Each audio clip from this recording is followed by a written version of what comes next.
Morning. Good morning. Happy morning. Good morning. இன்னைக்கு world lines டே. இன்னைக்கு சிங்கங்கள்லாம் கூட்டமாக சேர்ந்து வாழுது. அதே மாதிரி அதுக்குன்னு ஒரு எல்லை வகுத்துக்கிட்டு அந்த எல்லைக்குள்ளே இருக்கிற மிருகங்களை வேட்டையாடி லிமிட்டாக கோஆப்ரேட்டிவ் வாழுது. அது மட்டுமே இல்லை, சிங்கங்கள் தேவைப்பட்டால் மட்டும்தான் வேட்டையாடும், மற்றபடி எந்த விலங்குகளையும் டிஸ்டர்ப் பண்ணாது. அதே மாதிரி அதுக்கு ஆண் சிங்கம் தான் அந்த ஏரியாவை பாதுகாக்கிறாள். ஆனால் உணவு அளிக்கிறதோ அதை பராமரிக்கிறதோ பெண் சிங்கங்கள் தான். ஃபஸ்ட்டு ஆண் சிங்கங்களுக்கு உணவு கொடுத்துட்டு தான் பெண் சிங்கங்கள் சாப்பிடுது. அடுத்தது குழந்தைங்களுக்கு கொடுக்குறாங்க. அதில் ஒரு சிஸ்டம் இருக்குது. இப்போ நீங்கள் உங்கள் லைஃப்பில் என்ன சிஸ்டம் வச்சுருக்கீங்க? நீங்கள் எல்லாமே சிங்கங்கள் தான். ஓகே, பாருங்கள், நம்பர் 1 சிங்கம், நம்பர் 2 சிங்கம், நம்பர் 4 சிங்கம், நம்பர் 5 சிங்கம். ஓகேவா?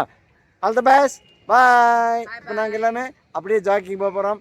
முடிஞ்சதுன்னா நீங்கள் எங்கள் கூட வாங்க, சேர்ந்து ஒன்று.